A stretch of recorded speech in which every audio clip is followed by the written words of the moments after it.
Am I live? I think I'm live.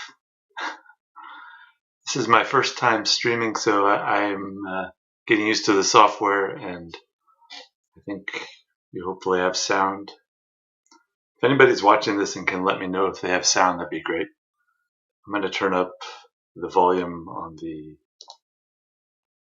debate. Absolutely. I think that COVID-19 is and let me know, can you hear me over the should dominate the news guys? the policy part of this debate because it crosses over into so many other things. I mean, the economy is listed as a separate issue from COVID-19.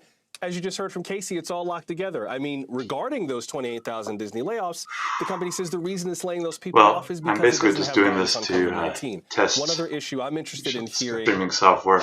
It's something I've been wanting to try.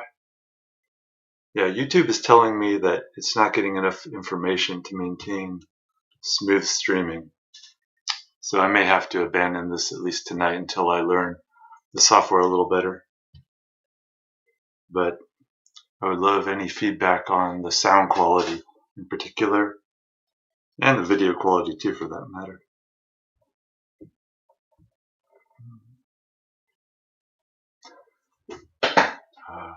I'm going to turn back up this guy. Full nation about the future of race and equity and diversity. That's one thing that I think Joe Biden might be able to excel at in this debate, is that he projects empathy very well. So and if one the message that it sounds okay, doubles down on being puerile and insulting, for whatever and reason, harsh, YouTube is still Joe telling Biden me might that just be well served there's not enough video to let that pass and then look directly streaming. in the eyes of the American people I'm and hoping say, that's hey, not accurate, forget about all that. I see I'm also you, using I this see software. what's going on, and here's what's happening tonight. That might change the calculus for who we consider the winner of the debate. Calculus. I love it when people describe things as the calculus of something or the algebra of something that have nothing to do with math. I feel like I'm going to forget that this is on, and I'm just going to be streaming for the rest of my life. This is a lot to... Okay, somebody responded. Thank you. Okay, I'm reading Theog Goldmo, which is a wonderful name. What up, Adam? Sound is okay. IMO. Well, thank you. I've gotten 2 sound okays. I guess I'll just record this and see what it looks like later. I'm going to archive it, and if it's horrible, I'll just delete it. And if it's not horrible, then it'll be saved forever and ever. So let's get the volume back up. I don't know whose idea it was to put the words race and violence in the cities in the same sentence as an issue they're just still talking. Be discussed tonight, but I think that never should have been allowed, because those are 2 Who is she? This subjects blonde that should woman? not be linked, and it's almost making an I forget who she is. in itself. Trump's daughter? Yeah, it's one of his daughters. Okay. No, I think that's a fair point, and certainly there was some criticism of that. I mean, the reality here is that race. I don't normally watch the news, so when I do, I read the news, but when I watch it, it just seems so overdramatic and so ridiculous. It's like these people that like have to work in the news. It's just such a monotonous tone. Through the Atlantic story today about what could be on the line here tonight in terms of how this election ultimately ends. Joshua Johnson, Michael Beschloss, thank you both so much. This is I forget this guy's name. Charlie something. Coverage of the first 2020 presidential debate between Donald Trump and Joe Biden. Okay, I'm gonna the volume up. The presidential debate. Here are Lester Holt and Savannah Guthrie. Good evening, everyone. Welcome to the first 2020 presidential debate. Donald Trump and Joe Biden face-to-face with Election Day just 35 days away, and voting already underway by mail or in person in 30 states. And the stage is set. It's in Cleveland, Ohio tonight. The co-host, Case Western Reserve University and the Cleveland Clinic. The moderator is Fox News anchor Chris Wallace. And the stakes, well, they're high. The presidency and the future direction of the country on the line tonight, Lester. There's a lot of ground to cover, Savannah, over the next 90 minutes. The candidates' records, including President Trump's tax returns, the Supreme Court vacancy, the pandemic, the economy, racism. I'm always interested in the music, because It really sets the tone. This is kind of hopeful-ish. Longer than an hour and a half, but the debate commission has set the rules, has determined, by the way, that the moderator is not responsible for fact-checking the candidates tonight. But our team is standing by to do just that and to offer expert insight and analysis. And for live fact-checking during the debate, you can go to NBCnews.com. So let's get started. We'll go first to Chief White House correspondent Hallie Jackson, who is inside the debate hall. Hallie, what are you hearing from both camps? A couple of things, Ivana. You have two very different candidates and two very different kinds of debate prep that has been happening. Sources close to President Trump, for example, say he's really been doing more informal Q&As with his top advisors. I'm going to try turning on the down her Biden volume. side, people familiar with his planning say the focus I don't really know. Actually, I hear her at full volume. I think you guys don't. Watch for President Trump to try to turn this race into less of a referendum and more of a choice. He will likely go on attack, probably, according to aides who have been previewing this, by getting personal with Joe Biden, potentially going after his son, Hunter Biden. On the other side, Big question initially is what color are the ties they're wearing? Are they going to go traditional red and blue, or are they going to shake things up a little? Egregious, Savannah. All right, also with us is NBC News political director and moderator of Meet the Press, Chuck Todd. Chuck, what will you be watching for this evening? Well, I'll tell you, it's an unusual situation when the front runner is the challenger and the person that has to upend the race is actually the incumbent, and that's Donald Trump here. I'm curious to see, does President Trump, he's been telegraphing that he's going to get personal and basically do whatever it takes to shake up Joe Biden. But does he actually tell voters what he wants to do for a second term? It's something he hasn't done. For Joe Biden, it's obvious. Is he able to parry away by Trump's attacks without chasing him down rabbit holes? We're about 30 seconds away. Senior Washington correspondent Andrea Mitchell is there. The moderator is in place. This race has been remarkably stable, but a debate always has the opportunity to upend things, Andrea. Absolutely. And Donald Trump goes into this debate farther behind in national polls than any incumbent since George Herbert Walker Bush in '92 against Bill Clinton. But that was a three-way race with Ross Perot. Still, he's got a lot to prove, but I would not bet on any conventional wisdom tonight. He is a performer. And, of course, we have to see how he performs tonight. The first thing people want to know is, Andrea, like, they look at, I think a lot of people look at if it was a physical fight, who would win? So Trump, he's big and he's strong, but Biden, we have to see how wily he looks tonight. So I shouldn't maybe not cover the mic. I also keep forgetting it. Oh, more comments. I love when people try to pronounce my nonsense campus YouTube of Case name. Western Reserve University and the Cleveland Clinic.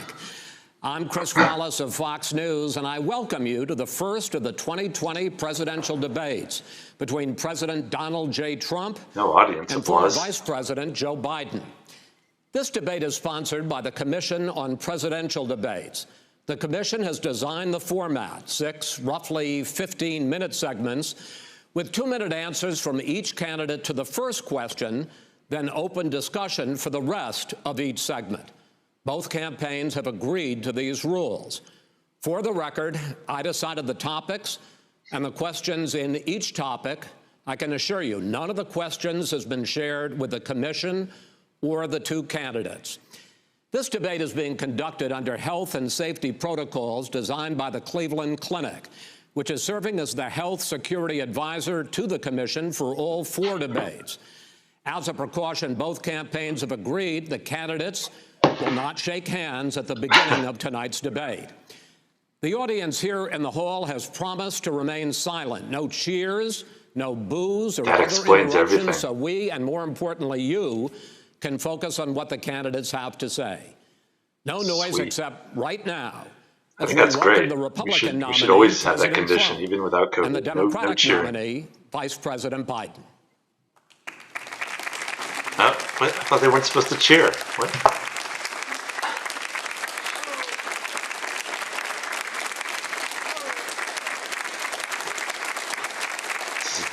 This is so strange.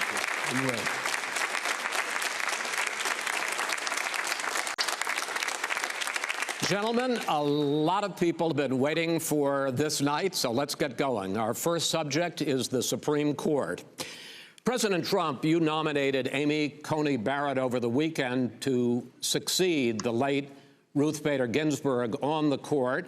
You say the Constitution is clear about your obligation and the Senate's to consider a nominee to the court. Vice President Biden, you say that this is an effort by the president and Republicans to jam through an appointment and what you call an abuse of power. My first question to both of you tonight, why are you right in the argument you make and your opponent wrong? And where do you think a Justice Barrett would take the court? President Trump, in this first segment, you go first, 2 minutes. Thank you very much, Chris. I will tell you very simply, we won the election. Elections have consequences. We have the Senate, we have the White House, and we have a phenomenal nominee, respected by all, top academic, good in every way, good in every way.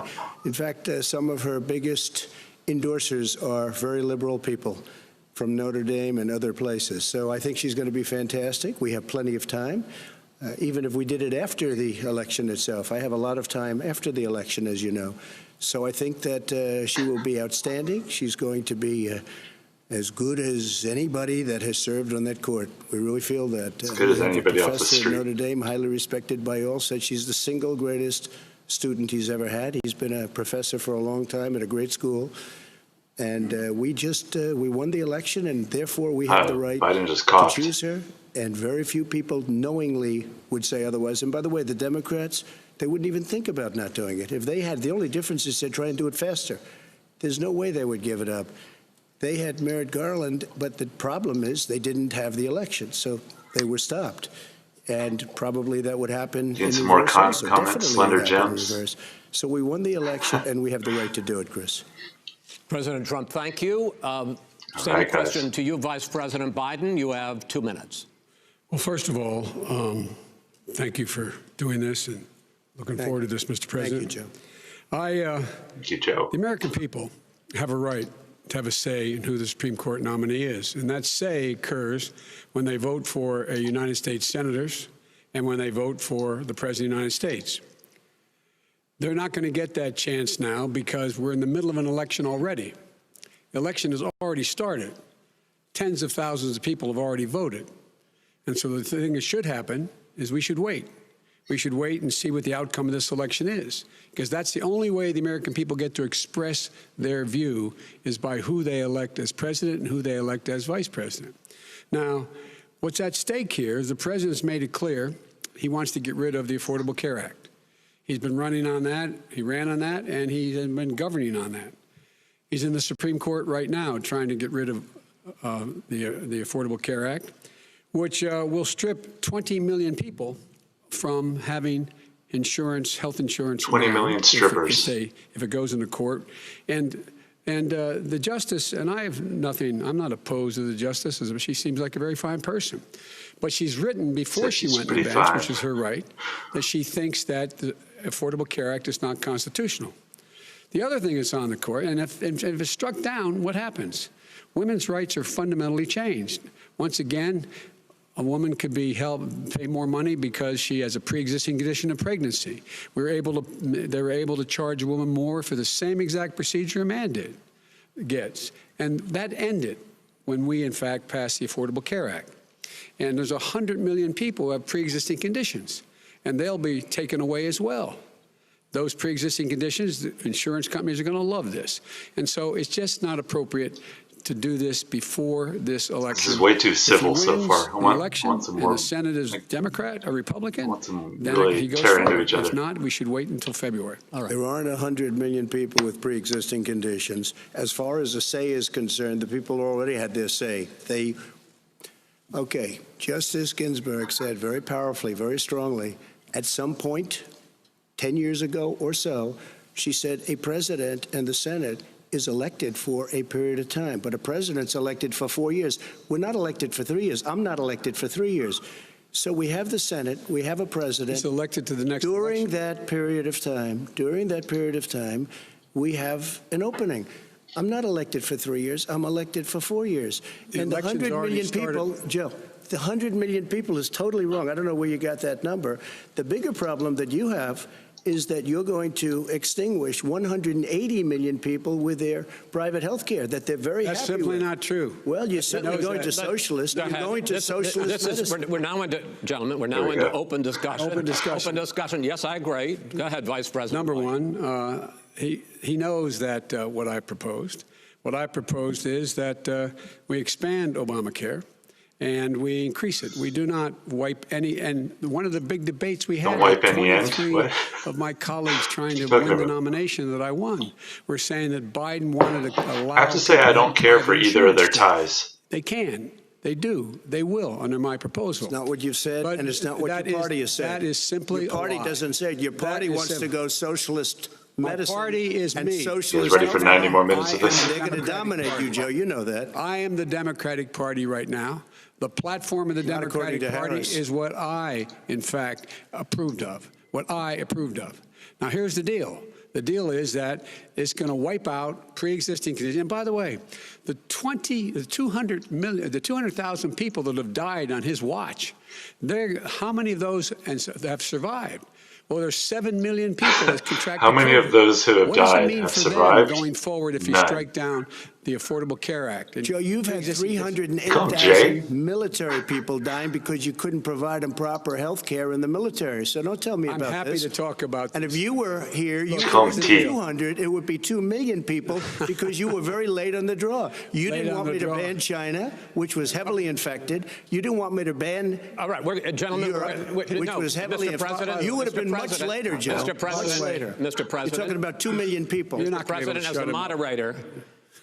We are going to talk about COVID in the next segment, but go ahead. Let me finish. The point is that the president also is opposed to Roe v. Wade. That's on the ballot as well in the court. And so that's also at stake right now. And so the election is already begun. You don't know it's on the ballot. Why is it on the ballot?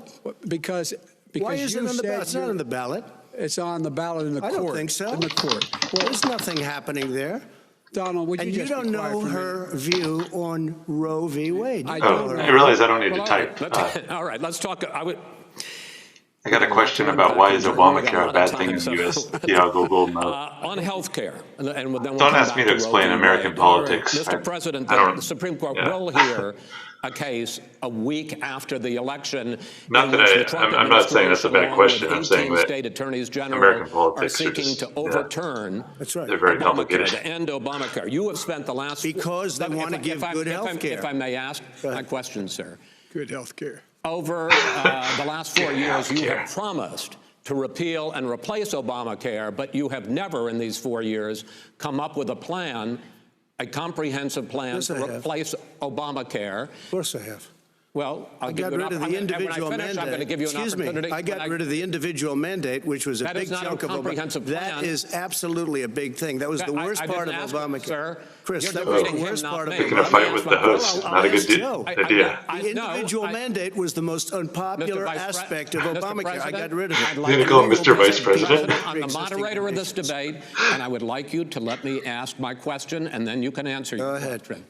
You, in the course of these 4 years, have never come up with a comprehensive plan to replace Obamacare, and just this last Thursday, you signed a largely symbolic executive order to protect people with pre-existing conditions 5 days before this debate. So my question, sir, is what is the Trump health care plan? Right. Well, first of all, I guess I'm debating you, not him, but that's okay. I'm not surprised. Let me just tell you something.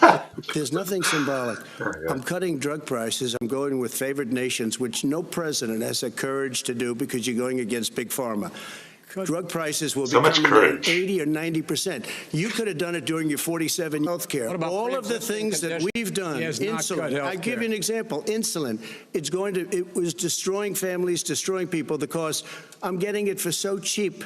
It's like water. You want to know the truth. How cheap so cheap. is it? Take a look at all of the drugs what we're doing, prescription drug prices. We're going to allow our governors now to go to other countries to buy drugs because they pay just a tiny fraction. As I say, this is open discussion. No, let but me this ask is you about, big. This is big stuff, sir. You'll be happy. I'm about to pick up on one of your points to ask the vice president, which is he points out that you would like to add a public option to Obamacare, and the argument that he makes and other Republicans make is that that is going to end private insurance. It is and not. Well, if I can ask you the question, it will Not end. what your party says, by the way. It will end private insurance and create a government takeover of health care. It does not. It's only for those people who are so poor they qualify for Medicaid.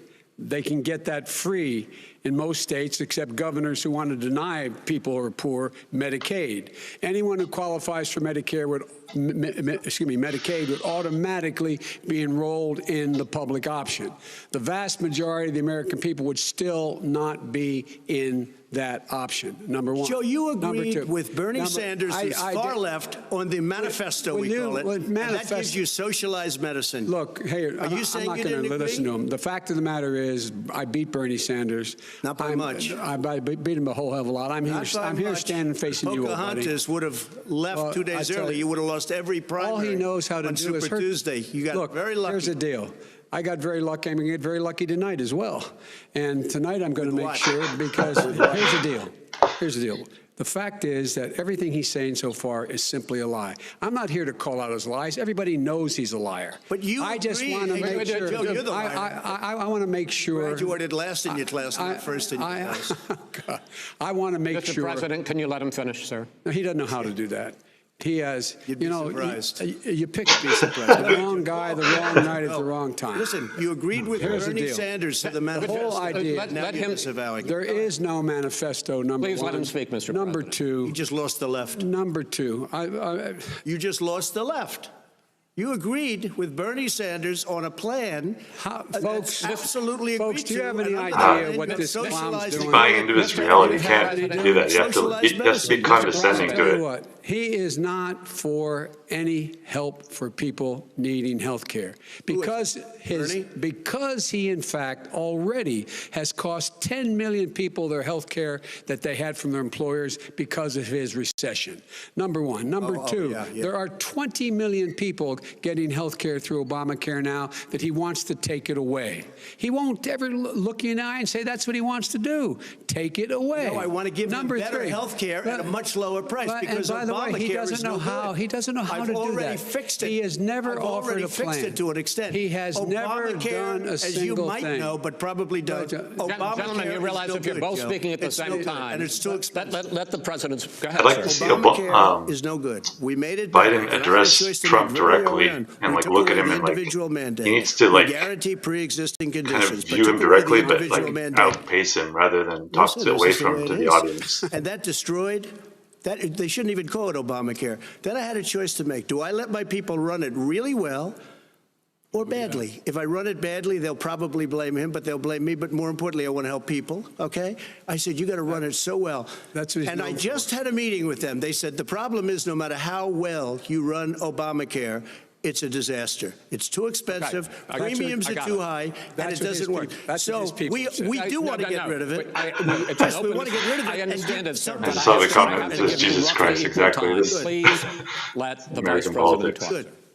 He has no plan for health care. Of course we do. He sends out wishful thinking. He has executive orders that have no power. He hasn't lowered drug costs for anybody. He's been promising a health care plan since he got elected. He has none, like almost everything else he talks about. He does not have a plan. Good, but you need to be even more condescending. The fact is, this man doesn't know what he's talking about. All right, I have one final question for you, Mr. Vice President. If Senate Republicans, we were talking originally about the Supreme Court here, if Senate Republicans go ahead ending the filibuster or even packing the court, adding to the 9 justices there, you call this a distraction by the president, but in fact it wasn't brought up by the president. It was brought up by some of your Democratic colleagues in the Congress. So my question to you is, you have refused in the past to talk about it. Are you willing to tell the American people tonight whether or not you will support either ending the filibuster or packing the court? Whatever position I take in that, that'll become the issue. The issue is the American people should speak. You should go out and vote. You're in voting now. Vote and let your senators know how strongly you feel. Vote now. Are you going to pack the Make court? sure you, in fact, let people know you're a senator. I'm not going to answer the question. Why wouldn't you answer that because question? the question is, the question is, radical left. Will you shut up, man? Listen, who is on your list, Joe? Who's on your list? Gentlemen, I think this is so unprecedented.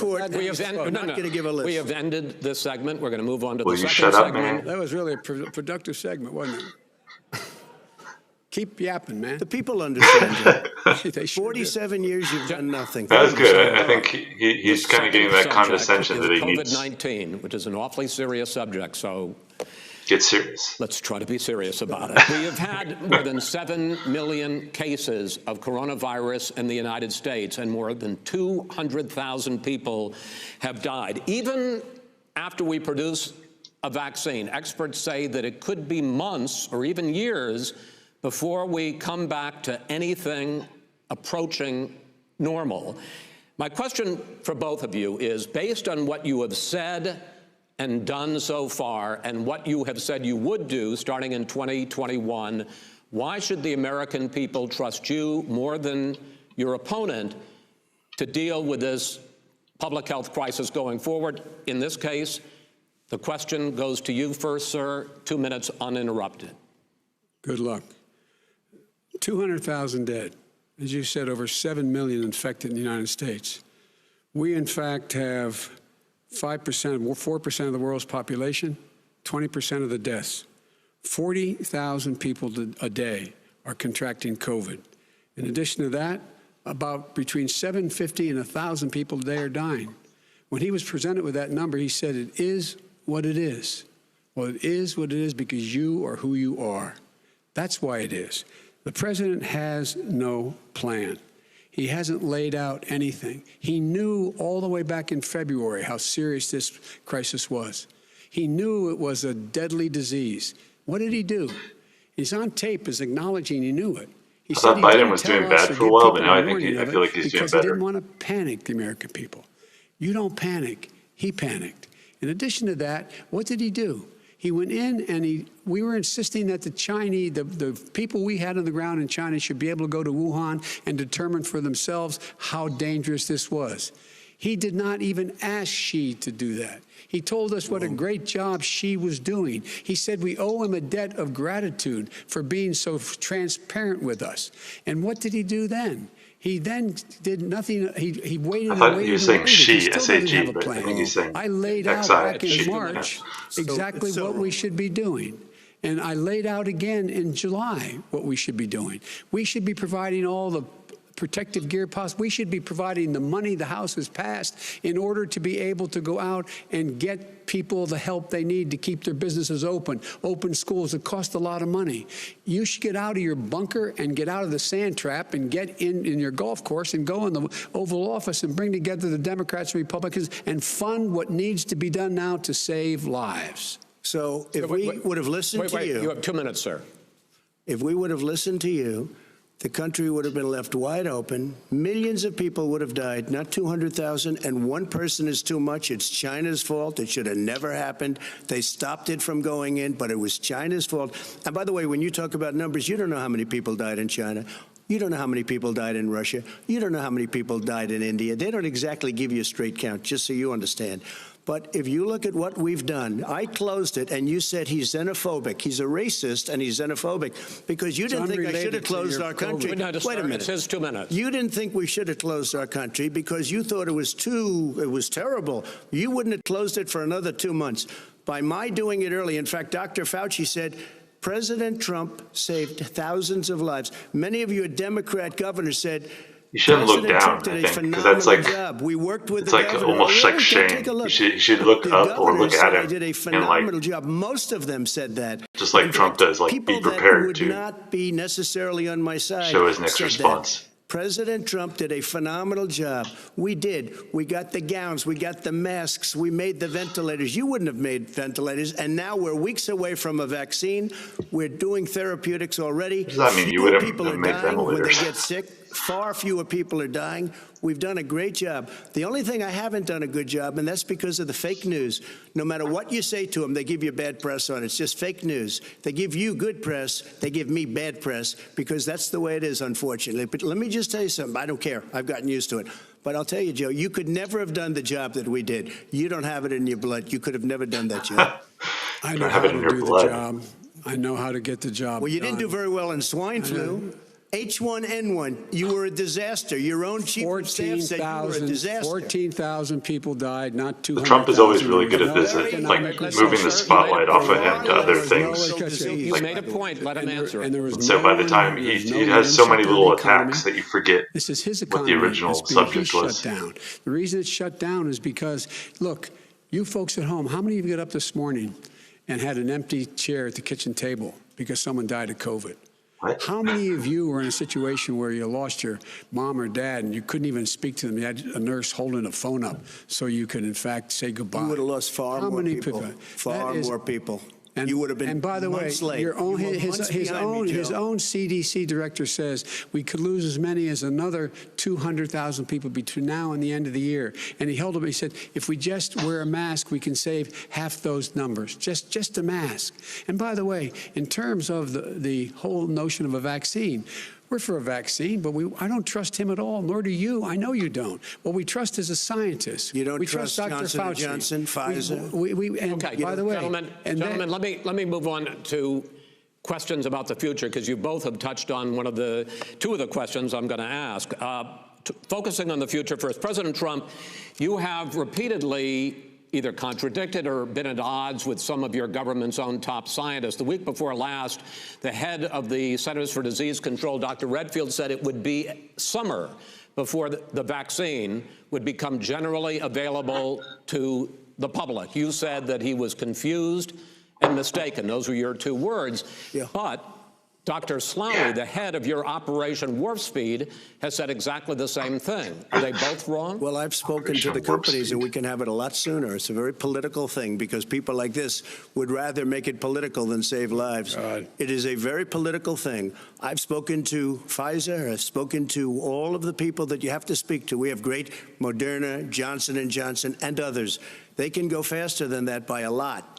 Become very political. Faster than Warp Speed? The left, or I don't know if I call them left, I don't know what I call them. The head of your Operation Warp Speed, Dr. Slaoui? I disagree with him. Yeah, no, I disagree with both of them. And he didn't say that. He said it could be there, but it could also be much sooner. I had him in my office 2 days ago. He talked about the summer, sir, before it's generally available. Just like he said, it's a possibility that we'll have the answer before November 1st. It could also be after when it's generally available. Well, we're going to deliver it right away. We have the military all set up. Logistically, they're all set up. We have our military that delivers soldiers, and they can do 200,000 a day. They're going to be delivering. This is the same man it's who all told set you up. By Easter this would be gone away. That was a good voiceover, like, be gone. taking over the narrative for a second. And by the way, maybe you could inject some bleach in your arm, and that would take care of it. This is the same man. That was said sarcastically, and you know that. That was said sarcastically. And so here's the deal. This man is talking about a vaccine. Every serious company is talking about maybe having a vaccine done by the end of the year. But the distribution of that vaccine will not occur until sometime beginning or the middle of next year to get it out, if we get the vaccine. And pray God we will. Pray God we will. Mr. Vice President, I want to pick up on that. I want to pick up on this question, though. You say the public can trust the scientists, but they can't trust President Trump. In fact, you said that again tonight. Your running mate, Senator Harris, goes further, saying the public health experts, quote, will be muzzled, will be suppressed. Given the fact that polls already show that people are concerned about the vaccine and are reluctant to take it, are you and your running mate, Senator Harris, contributing to that fear? No more than the question you just asked him. You pointed out. He puts pressure and disagrees with his own scientists. But you're saying Senator Harris is saying you can't trust the scientists. No, you can trust the scientists. She didn't say that. You can't trust. She said the public health. I was reading the comment about Brigadier Pudding. Will be suppressed. I think that's Gravity's Rainbow, that's right? What he's going to try to do. But it's been like at least 5 years since I've read it. Thousands of scientists out there, like here at this great hospital, that don't work for him. Their job doesn't depend on him.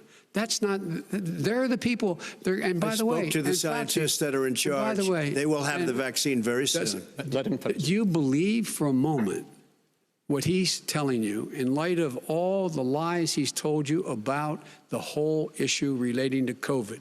He still hasn't even acknowledged that he knew this was happening, knew how dangerous it was going to be back in February, and he didn't even tell you. He's on record as saying it. He panicked or he just looked at the stock market, one of the two, because guess what?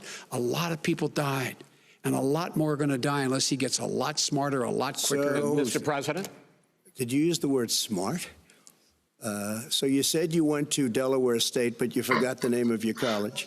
You didn't go to Delaware State. You graduated either the lowest or almost the lowest in your class. Don't ever use the word smart with me. Don't ever use that word. Oh, give me a break. Because you know what? There's nothing smart about you, Joe. 47 years, you've done nothing. Let's have this debate. And if you would have had, let me just tell you something, Joe. No, if you would have had the charge I was reading of your what comment. I was put through, I had to close the greatest economy in the history of our country. And by the way, now it's being built again. We're going to get to the economy in the next segment, sir. Okay. It's going up fast. Okay. When it comes to how the virus has been handled so far, the two of you have taken very different approaches, and this is going to affect how the virus is handled going forward by whichever of you ends up becoming the next president. Still getting used to this streaming. It's a lot of things to pay attention to at once. Vice President Biden, you have been much more reluctant than President Looking Trump. at the concurrent viewers, it says 8, which is kind of surprising to me. I was expecting like 1 or 2 at most, so it's surprising. What the plan is. You've got to provide Welcome these anyone businesses the ability to have the money to be able to reopen with the PPE as well as with the sanitation they need. You have to provide them plastic. Tell that to Nancy Pelosi. Well, he's just shush for a minute. Tell it to Nancy Pelosi and Schumer. By the way, Nancy Pelosi and Schumer, better they have a language. plan. Shush. He won't even meet with them. The Republicans won't meet with him in the Senate. And he sits on his golf course. And well, I mean, literally, think about it. You probably play more than I do, Joe. What about this question of reopenings and the fact? Well, he wants to shut down this country, and I want to keep it open. And we did a great thing by shutting it down. Wait a minute, Joe. Let me shut you down for a second, Joe, just for 1 second. He wants to shut down the country. We just went through it. We had to because we didn't know anything about the disease. Now we found that elderly people with heart problems and diabetes and different problems are very, very vulnerable. We learned a lot. Young children aren't. Even younger people aren't. We've learned a lot. But he wants to shut it down. More people will be hurt by continuing. If you look at Pennsylvania, if you look at certain states that have been shut down, they have Democrat governors all. One of the reasons they're shut down is because they want to keep it shut down until after the election on November 3rd. I want to move on to another subject. I want to move on to another subject. But those states are not doing well that are shut down right now. President Trump, you have begun to increasingly question the effectiveness of masks as a disease preventer, and in fact, recently you have cited the issue of waiters. I wish these were more like rap battles where presidential candidates would have to rap. Masks are okay. You have to understand, if you look, I mean, I have a What's mask he got in his right here. pocket? I put a mask on. I've never seen Trump wear a mask. Tonight, as an I thought he was going to example, put it on for a everybody's had a second. test, and you've had social distancing and all of the things that you have to. But I wear masks when needed. When needed, I wear masks. Okay, let me ask. I don't It's wear a a black mask. mask, Every wasn't time you it? see him, he's got a mask. He could be speaking 200 feet away from it. He shows up with the biggest mask I've ever seen. I will say. What is that? Is that a diss or is that like? The way to open businesses is give them the wherewithal to be able to open. We provided money. The Congress. But I was asking you, sir, about masks. Well, masks make a big difference. His own head of the CDC said if we just wore masks between now, everybody wore masks in social distance between now and January, we'd probably save up to 100,000 lives. It matters. And they've also said the opposite. They've also said no serious person said the opposite. Well, look serious. at Dr. Fauci. Dr. Fauci said the opposite. He did not say the opposite. We got a little bit more than a minute left in this masks segment. Masks are not good. Then he changed his mind. He said masks good. I'm okay with masks. I want to ask you both about one last subject because your different approaches has even affected the way that you have campaigned. President Trump, you're holding large rallies with crowds packed together, thousands of people. Outside, yes, sir. Agreed. Vice President Biden, you are holding much smaller events with nobody will show up. People with well, it's true. Nobody shows up to his rallies. All right. In any case, why you holding the big rallies? Why you not? You goes first, sir. Because people want to hear what I have to say. I mean, and there's no method like internet for people. Otherwise, people are. How else are they going to hear you? Are you not worried about the disease issues, sir? Well, so far we have had no problem whatsoever. It's outside. That's a big difference, according to the experts. And we do them outside. We have tremendous. You can never tell if he's putting air quotes around experts. And literally on 24 hours notice. And Joe does the circles and has 3 people someplace. Okay. By the way, is that an actual expression to do the circles? For big rallies he has, and a reporter came up to him to ask him a question. He said, "No, stand back. Put on your mask. Put on a mask. Have you been tested?" I'm way far away from those other people. That's what he said. I can't. I'm going to be okay. He's not worried about you. He's not worried about the people out there breathing in one another. We've had no negative effect.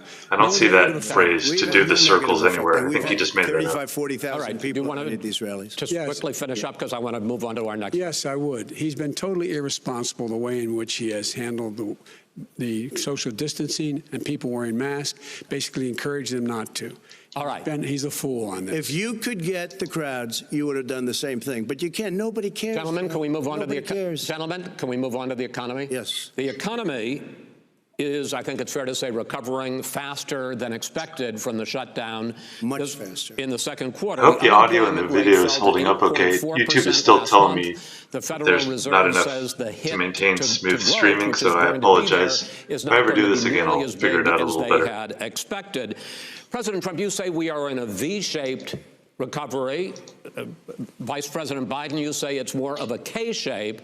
What difference I say it's more of an M-shape. Mean to the American people in terms of the economy? President Trump, in this more of a Q-shape. So we built the greatest economy in history. We closed it down because of the China plague. When the plague came in, we closed it down, which was very hard psychologically to do. He didn't think we should close it down, and he was wrong. And again, 2 million people would be dead now instead of still 204,000 people is too much. One person is too much. Should have never happened from China. But Trump's hand looks like a totally different color. He could be from a different person. And we're doing record business. We had 10.4 million people in a 4-month period that we've put back into the workforce.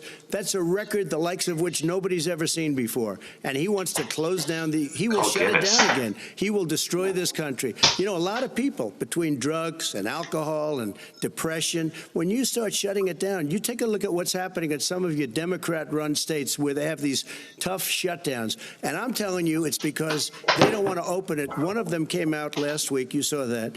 Oh, we're going to open up on November 9th. Why November 9th? Because it's after the election. They think they're hurting us by keeping them closed. They're hurting people. I think Biden should kind of like rock back and forth. They can social distance. They can wash their hands. They can wear masks. Roll his eyes they can a little. Do whatever they want. But they got to open these states up. When you look at North Carolina, when you look at these governors are under siege, Pennsylvania, Michigan, and a couple of others. You got to open these states up. It's not fair. You're talking about almost it's like being in prison. And you look at what's going on with divorce. Look at what's going on with alcoholism and drugs. It's a very, very sad thing. And he'll close down the whole country. This guy will close down the whole country and destroy our country. Our country is coming back. He's bringing in things that have totally nothing to do with what he's talking about. We don't need somebody to come in and say, let's shut it down. All right. Your 2 minutes, sir. We're now moved to you. As I said, posing the question, the president says it's a V-shaped recovery. You say it's a K-shaped recovery. What's the difference? The difference is millionaires and billionaires like him in the middle of the COVID crisis have done very well. Billionaires have made another $300 billion because of his profligate tax proposal, and he only focused on the market. But you folks at home, you folks living in Scranton and Claymont and all the small towns and working class towns in America, how well are you doing? This guy paid a total of $750 in taxes. Sir, wait, no, sir, it's just the wrong state. I understand. You've agreed to the 2 minutes, so please let him have it. Do I get my time back? The fact is that he has, in fact, worked on this in a way that he's going to be the first president of the United States to leave office having fewer jobs in his administration than when he became president. Fewer jobs. than when he became president. First one in American history. Secondly, the people who have maneuver Trump just did. There's kind of like a dog. He's like, who have been on the front lines. You ever seen dogs do that? Saving our lives. Those people who have been out there dying. People who've been putting themselves in the way to make sure that we could all try to make it. And the idea that he is insisting that we go forward and open when you have almost half the states in America with a significant increase in COVID deaths and COVID cases in the United States of America. And he wants to open it up more. Why does he want to open it up? Why doesn't he take care of the American? You can't fix the economy until you fix the COVID crisis. And he has no intention of doing anything about making it better for you all at home in terms of your health and your safety. Schools. Why aren't schools open? Because it costs a lot of money to open them safely. You know, they were going to give, his administration was going to give the teachers and school students masks. And then they decided, no, couldn't do that because it's not a national emergency. Not a national emergency.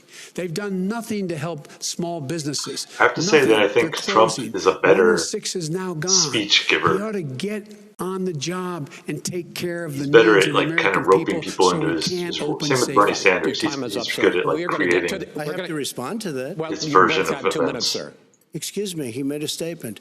So did you. People want their schools, people want their schools open. They don't want to be shut down. They don't want their state shut down. They want their restaurants. I look at New York. It's so sad what's happening in New York. It's almost like a ghost town, and I'm not sure it can ever recover what they've done in New York. People want their places open. They want to get back to their lives. They'll be careful, but they want their schools open. I'm the one that brought back football. By the way, I brought back Big Ten football. It was me, and I'm very happy to do it. And all right, people of Ohio are very proud of me. And you know how I found out? When he took gentlemen, we're going to get to your economic plans going forward in a moment. But first, Mr. President, as you well know, there's a new report that in 2016, the year you were elected president, and 2017, your first year as president, that you paid $750 a year in federal income tax each of those years. I know that you pay a lot of other taxes, but I'm asking you the specific question. Is it true that you paid $750 in federal income taxes each of those 2 years? I paid millions of dollars in taxes, millions of dollars of income tax. And let me just tell you, there was a story in one of the papers. I paid $38 million 1 year. I paid $27 million. Show us your tax returns. I went. You'll see it as soon as it's finished. You'll see it. You know, if you want to go to the Board of Elections. This is the first time he's really looked at him directly. There's a report that says everything I have, every bank I have, I'm totally under leveraged because the assets are extremely good, and we have a very, I built a great company. I'm asking you a specific question, which is. Let me tell you. I understand all of that. I understand all of that. No, Mr. President, I'm asking you a question. Will you tell us how much you paid in federal income taxes in 2016 and 2017? Millions of dollars. You paid millions of dollars? Millions of way dollars. too specific. Millions of dollars, and you'll get to see it. And you'll get to see it. But let me just tell you, Chris, let me just tell you something, that it was the tax laws. I don't want to pay tax. Before I came here, I was a private developer. I was a private business people. Like every other private person, unless they're stupid, they go through the laws, and that's what it is. He passed a tax bill that gave us all these privileges for depreciation and for tax credits. We build a building and we get tax credits, like the hotel on Pennsylvania Avenue. You get a massive, which, by the way, was given to me by the Obama administration, if you can believe that. Now, the man got fired right after that happened. But Vice President Biden, you want to respond? Yeah, I do want to respond. Look, the tax code that made him put him in a position that he pays less tax than a school teacher makes on the money a school teacher makes is because of him he says he's smart because he can take advantage of the tax code. And he does take advantage of the tax code. That's why I'm going to eliminate the Trump tax cuts. And I'm going to eliminate those tax cuts and make sure that we invest in the people who, in fact, need the help. People out there need help. But why didn't you do it over the last 25 years? Because you weren't president. Because you weren't president screwing things up. You were a senator. And you're the worst president America has ever had. Come on. Let me just tell you, Joe. I've done more in In 47 months, I've done more than you've done in 47 years, minutes. Joe. We've done things that you never even thought of doing, including Gentlemen, fixing the broken military that you gave me, including taking care of your vets. Mr. President, we're talking about the economy. I'd like to ask you about your brought plans back going Hula forward. hoops. Because, Mr. Vice President, your economic plan, if you were to be elected president, focuses a lot on big government, big taxes, big spending. I want to focus first on the taxes. You propose more than $4 trillion over a decade in new taxes on individuals making more than $400,000 a year and on corporations. President Trump says that that kind of an increase in taxes is going to hurt the economy as it's we're just about coming halfway out of through a this, you recession. guys. Well, just take a look at what the analysis experiment. done by Wall Street firms. Points out that my okay. economic plan would create 7 million more jobs than his in 4 years, number one. And number two, it would create an additional $1 trillion in economic growth because it would be about buying American. That we're going to make this federal government spend $600 billion a year on everything from ships to steel to buildings and the like.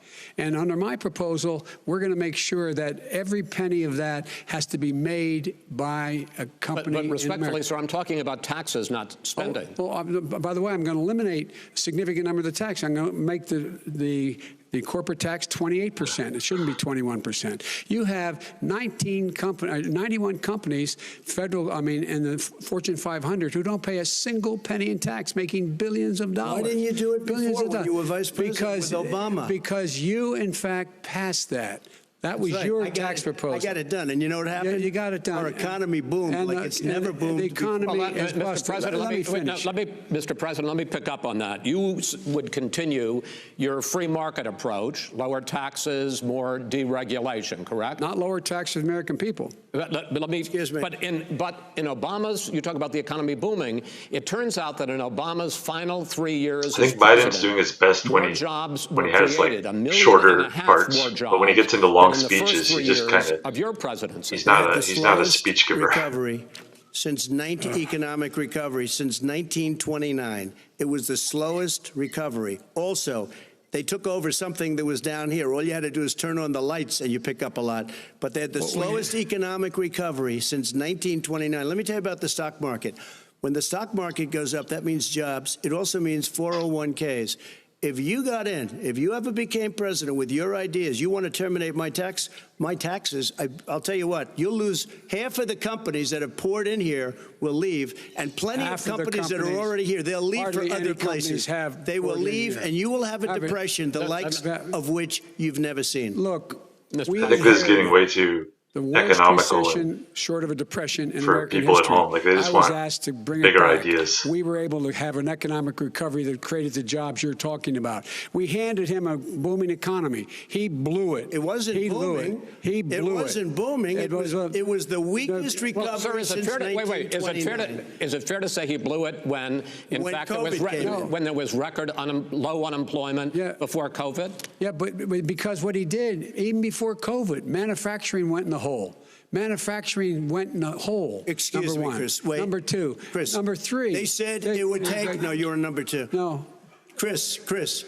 They said it would take a miracle to bring back manufacturing. I brought back 700,000 jobs. They brought back nothing. They gave up on manufacturing. Part of my standard fare. I'm the guy that brought back the automobile industry. All right, let him. We brought back. I was asked to bring back Chrysler and General Motors. We brought them back right here in the state of Ohio and Michigan. He blew it. They're gone. He blew it. And in fact, they're going. Ohio had the best year it's ever had last year. Michigan had the best year they've ever had. That is not Many true. car companies came in from Germany, from Japan, went to Michigan, went to Ohio. They're not having it. I'm reading the comments from Baggio Policarpio. And so you take a look at what he's actually done. I agree with about the moderator. Very little. His trade deals are the same way. He talks about these great trade deals. You know, he talks about the art of the deal. China's perfected the art of the steal. We have a higher deficit with China now than we did before. We have the highest trade deficit with Mexico. China ate your lunch, down 18%. China ate your lunch, Joe, and no wonder your son goes in and he takes out. What does that mean? He takes out billions of dollars. Takes out billions of dollars to manage. He makes millions Trump just of dollars. comes up with and also, his own while we're at it, proverbs. Why is it? Just on out top of of his head. curiosity. The mayor of Moscow's wife gave your son $3.5 million. She's the mayor of Moscow. What did he do to deserve it? What did he do with Burisma to deserve $183,000? None of that is true. Let him answer. None of that is true. Totally, Mr. President, Mr. President, please. Totally discredited. Totally discredited. And by the way, well, wait, he didn't get $3.5 million, Joe? Mr. Vice, he got $3.5 million. That'd be crazy if they played "Hey Joe," Jimi Hendrix's "Hey Joe." It's an open discussion, please. It's a fact. Well, you have raised an issue. Let the Vice President answer. Discredited. Did Burisma pay him $183,000 a month with no experience in energy? Mr. President, my son did nothing wrong at Burisma. I think he did. Mr. President, let him answer. He doesn't want to let me answer because he knows I have the truth. His position has been totally, thoroughly discredited. By who? And the media? By everybody. Well, by the media, by our allies, by the World Bank, by everyone has discredited. Matter of fact, even the people who testified under oath. So let me ask you this: go ahead, Mister. I'm listening to you. People under he got $3.5 million from Moscow. He testified under oath, and his administration said, "I did my job and I did it very well." I feel like we need a break. I'll give you the list of the people who testified. No, go ahead, sir. Sure, you've already fired most of them because they did a good job. Some people don't do a good job. With you, go ahead. Wait a minute. You get the final word. Well, it's hard to get any word in with this clown. Excuse me. Hey, let me just tell you. No. Mr. President. $3.5 million, Joe. That is simply. Why did he deserve $3.5 million from Moscow? Look, here's the deal. We want to talk about families and ethics. I don't want to do that. I mean, his family we could talk about all night. His family's already... My family lost a fortune by coming down and helping us with government. And that's such a... Every single one of them lost This is not about my family or his family. It's about your family. The American I'm not going to attack family. I don't like your family. Doesn't want to talk about what you need. You, the American people. It's about you. That's what we're talking about. All right, that's the end of the segment. We're moving on. He didn't take them. Well, Vice President, no. Can I be honest? It's a very important question. Try to be honest. He stood up. The answer to the question is no. Ukraine. No, sir. With $1 billion, if you that is absolutely not true. I think Biden should start singing or humming right now. I hate to raise my voice, but it seems to be, why shouldn't I be different than the two of you? So here's the deal. Good point. We have 6 segments. We have ended that segment. We're going to go to the next segment. In that segment, you each are going to have 2 uninterrupted moments. In those 2 uninterrupted minutes, Mr. President, you can say anything you want. I'm going to ask a question about race, but if you want to answer about something else, go ahead. But I think that the country would be better served if we allowed both people to speak with fewer interruptions. I'm appealing to you, sir, to do that. Well, and him too. Well, frankly, you've been doing more interrupting than he has. Well, that's all right, but he does plenty. Well, less than sir, less than plenty. No, less than you have. You started first. Please continue on. Yeah. The issue of race. Vice President Biden, you say that President Trump's response to the violence in Charlottesville 3 years ago, when he talked about very fine people on both sides, was what directly led you to launch this run for president. Oh, yeah, sure. President Trump, you have often said that you believe you have done more for black Americans than any president, with the possible exception of Abraham Lincoln. My question for the two of you is, why should voters trust you rather than your opponent to deal with the race issues facing this country over the next 4 years? Vice President Biden, you go first. It's about equity and equality. It's about decency. It's about the Constitution. And we have never walked away from trying to require equity for everyone, equality for the whole of America. But we've never accomplished it. But we've never walked away from it like he has done. It is true. The reason I got in the race is when those people, close your eyes, remember what those people look like coming out of the fields carrying torches, their veins bulging, just spewing anti-Semitic bile, and accompanied by the Ku Klux Klan. A young woman got killed. And they asked the president what he thought. He said there were very fine people on both sides. No president has ever said anything like that. It is who's now, second point I'd make to you is that when Mr. Floyd was killed, there was a peaceful protest in front of the White House. What did he do? He came out of his bunker, had the military use tear gas on him so he could walk across to a church and hold up a Bible. And then what happened after that? The bishop of that very church said that it was a disgrace. The general who was with him said all he ever wants to do is divide people, not unite people at all. This is a president who has used everything as a dog whistle to try to generate racist hatred, racist division. This is a man who, in fact, you talk about helping African Americans. 1 in 1,000 African Americans has been killed because of the coronavirus. And if he doesn't do something quickly, by the end of the year, 1 in 500 will have been killed. 1 in 500 African Americans. This man is a savior of African Americans. This man cares at all. This man's done virtually nothing. Look, the fact is that you have to look at what he talks about. You have to look at what he did. And what he did has been disastrous for the African-American community. So, President Trump, you have 2 minutes. Why should Americans trust you over your opponent to deal with racism? You did a crime bill, 1994. Where you call them super predators, African Americans are super predators, and they've never forgotten it. They've never forgotten it, Joe. No, sir, it's his 2 minutes. So you did that, and they call you a super predator, and I'm maybe it was a reference to the Arnold Schwarzenegger movie. You have treated the African American population community, you have treated the black community about as bad as anybody in this country. You did the 1990s, and that's why, if you look at the polls, I'm doing better than any Republican has done in a long time, because they saw what you did. You call them super predators, and you've called them worse than that, because you look back at your testimony over the years, you've called them a lot worse than that. As far as the church is concerned, and as far as the generals are concerned, we just got the support of 250 military leaders and generals, total support. Law enforcement, almost every law enforcement group in the United States. I have Florida, I have Texas, I have Ohio, I have Portland. The sheriff just came out today and he said, I support President Trump. I don't think you have any law enforcement. You can't even say the word law enforcement, because if you say those words, you're going to lose all of your radical left supporters. And why aren't you saying those words, Joe? Why don't you say the words law enforcement? Because you know what? If they called us in Portland, we would put out that fire in a half an hour, but they won't do it because they're run by radical left Democrats. If you look at Chicago, if you look at any place you want to look, Seattle, they heard we were coming in the following day and they put up their hands and we got back Seattle. Minneapolis, we got it back, Joe, because we believe in law and order, but you don't.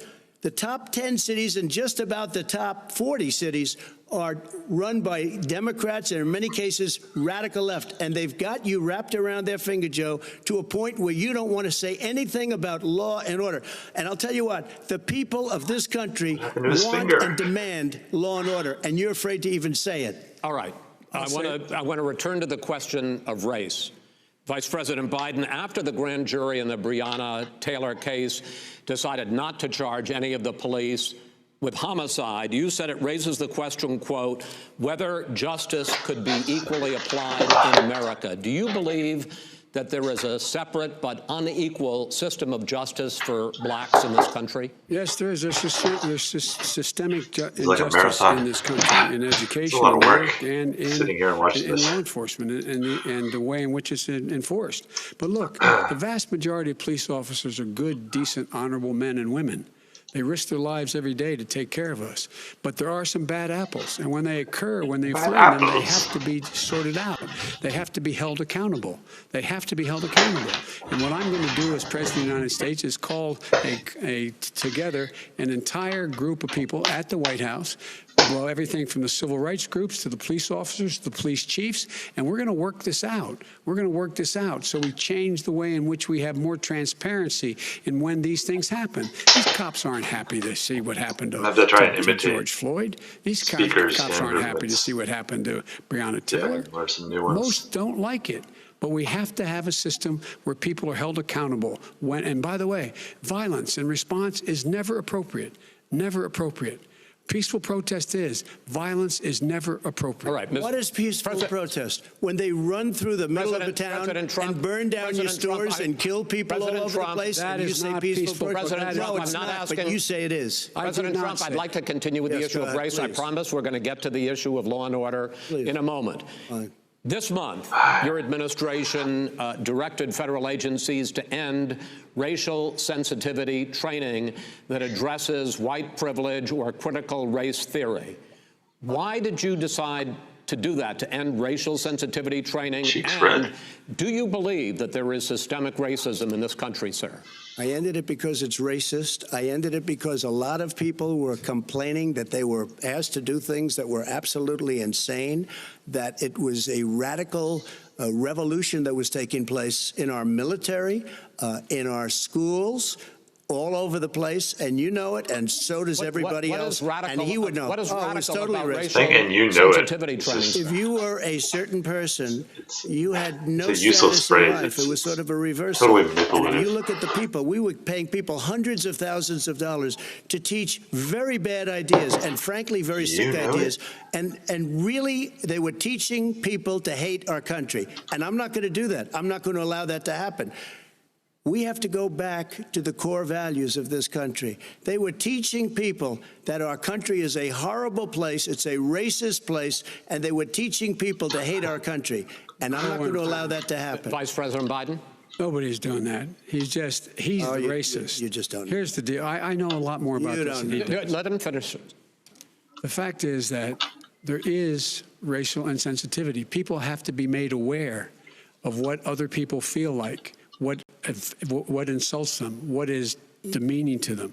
It's important that people know they don't want to. Many people don't want to hurt other people's feelings, but it makes a big difference. It makes a gigantic difference in the way a child is able to grow up and have a sense of self-esteem.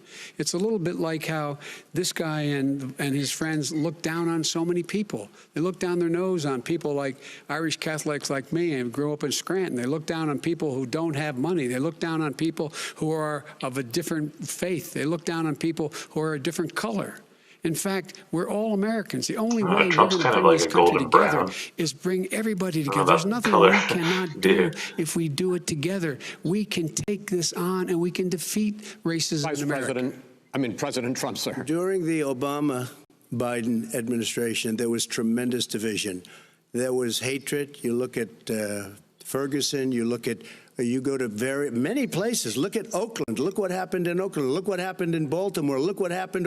Frankly, it was more violent than what I'm even seeing now. Oh, but the reason is that ridiculous. The Democrats that run these cities don't want to talk like you about law and order. Violent you crime, still haven't mentioned. Are you in favor of law and order? I'm in favor of law. You follow it. Are you in favor of law and order? Go yes, ahead. I'm in favor. Order? Let him finish. What about Lord of the Rings? You like that? Law and order with justice, where people get treated fairly. Okay. And the fact of the matter is violent crime went down 17%, 15% in our administration. All right. It's gone up on his watch. Went down much more than ours. All right. Mr. President, you're going to Mr. President, every record in the book. Mr. President, you're going to be very happy because we're now going to talk about law and order. Places we had trouble were Democratic-run cities. That's exactly my question. There has been a dramatic increase in homicides in America this summer particularly, and you often blame that on Democratic mayors and Democratic governors, but in fact there have been equivalent spikes in Republican-led cities like Tulsa and Fort Worth. So the question is this really a party issue? I think it's a party issue. You can bring in a couple of examples, but if you look at Chicago, what's going on in Chicago, where 53 people were shot and 8 died shot.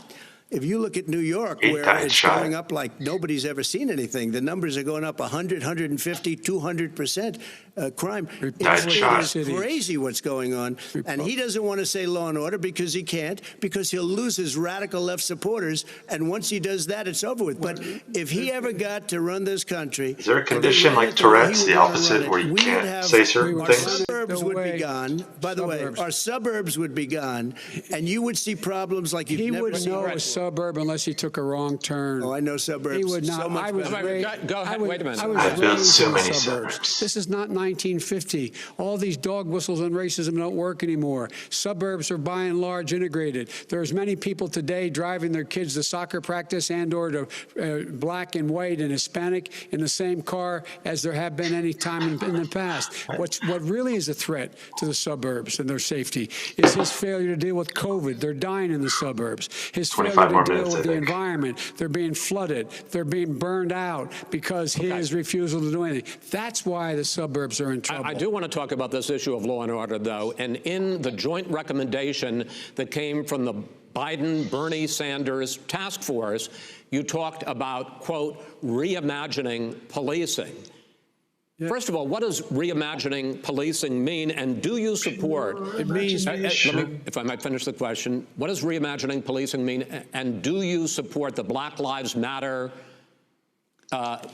call for community control of policing? Look, what I support is the police having the opportunity to deal with the problems they face. And I'm totally opposed to defunding the police offices. As a matter of fact, local police, the only one defunding it, his budget calls for a $400 million cut in local law enforcement assistance. They need more assistance. They need, when they show up for a 9/11 call, to have someone with them as a psychologist or psychiatrist to keep them from having to use force and be able to talk people down. We have to have community policing like we had before, where the officers get to know the people in the communities. That's when crime went down. It didn't go up, it went down. And so we have to be engaged. That's not what they're talking about, Chris. That's not what they're talking about. He's talking about defunding the police. That is not true. He doesn't have any law support. Look, he has no law enforcement support. That's not true. Almost nothing. Look. Oh, really? Who do you have? Name one group that supports you. Name one group that came out and supported you. Go ahead. Think. We have time. We don't have time to do anything. Think about it. Name one law enforcement group that came out and supported. Gentlemen, I think I'm going to take back the moderator's role, and I want to get to another subject, which is the issue of protests in many cities that have turned violent. In Portland, Oregon, especially, we had more than 100 straight days of protests, which I think you would agree. You talk about peaceful protests. Many of those turned into riots. Mr. Vice President, you say that people who commit crimes should be held accountable. The question I have, though, is, as the Democratic nominee, and earlier tonight you said that you are the Democratic Party right now, have you ever called the Democratic mayor of Portland or the Democratic governor of Oregon and said, hey, you got to stop this, bring in the National Guard, do whatever it takes, but you stop the days and months of violence in Portland? I don't hold public office now. I am a former vice president. I've made it clear. I've made it clear in my public statements that the violence should be prosecuted. It should be prosecuted, and anyone who commits it. But you've never called for the people, the leader. Excuse me, sir. You had never called for the leaders in Portland and in Oregon to bring in the National Guard and knock off 100 days of riots. They can, in fact, Trump is like Mad Dog, the host, for a second. He's just like, oh, really? I couldn't tell exactly what he was thinking. I asked him a question. I wonder how good his vision is. In the middle is. of the street, they shot him, and for 3 days, President Trump, Portland wouldn't do anything. I had to send in the U.S. Marshals. They took care of business. Go ahead, sir. And by the way, you know, his own former spokesperson said, you know, riots and chaos and violence help his cause. That's what this is all about. I don't know who said that. I do. Who? I think Kellyanne Conway. I don't think she said that. She said that. And so here's the all right. But here's the point. The point is that that's what he keeps trying to write. I don't know. Do people? I think people have such a short memory. They've already forgotten Kellyanne. Instead of going in and talking to people and saying, "Let's get everybody together, figure out how to deal with this." What's he do? He just pours gasoline in the fire constantly, and every single solitary time. And to end this, button up this segment, I'm going to give you a minute to answer, sir.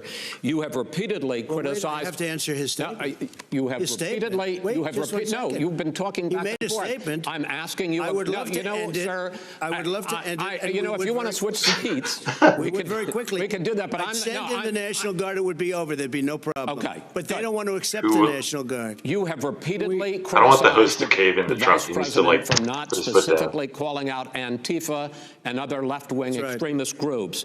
But are you willing tonight to condemn white supremacists and militia groups and to say that they need to stand down and not add to the violence in a number of these cities, as we saw in Kenosha and as we've seen in Portland. Sure, are you I'm prepared to specifically do it? If you make me. I would say almost everything I see is from the left wing, not from the right wing. So what are you saying? I'm willing to do anything. I want to see peace. Then do it, sir. Say it. Do it. Say it.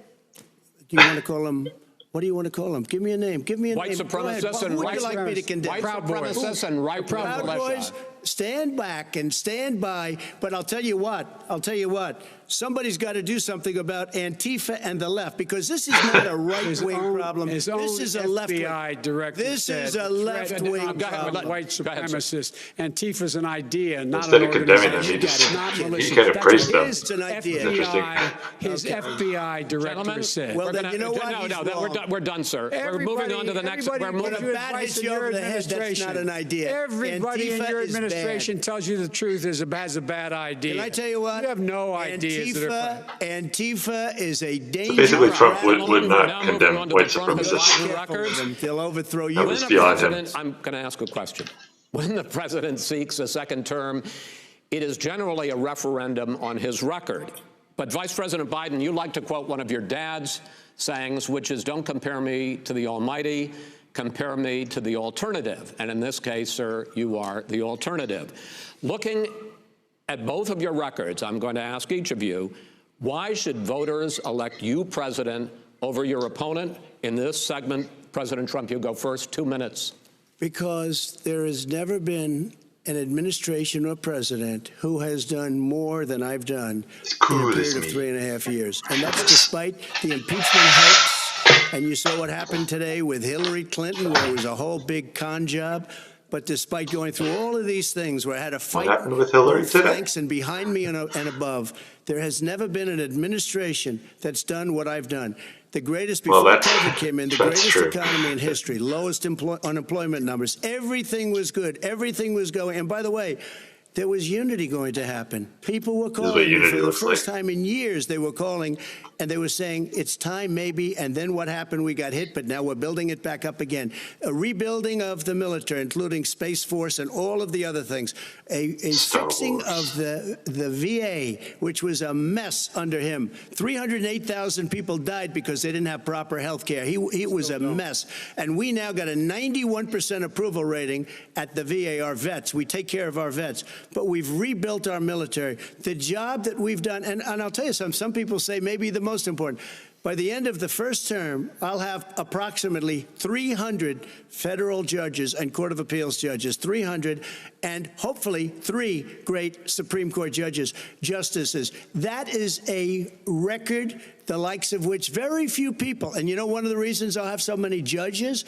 Because President Obama and him left me 128 judges to fill. When you leave office, you don't leave any judges. That's like you just don't do that. They left 128 openings. And if I were a member of his party, because they have a little different philosophy, I'd say if you left us 128 openings, you can't be a good president. You can't be a good vice president. But I want to thank you because it gives us almost, it'll probably be above that number by the end of this term. 300 judges. It's a record.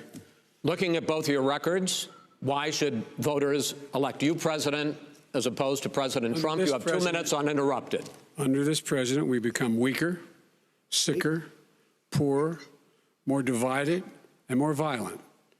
When I was vice president, we inherited a recession. I was asked to fix it. I did. We left him a booming economy, and he caused a recession. With regard to being weaker, the fact is that I've gone head-to-head with Putin and made it clear to him we're not going to take any of his stuff.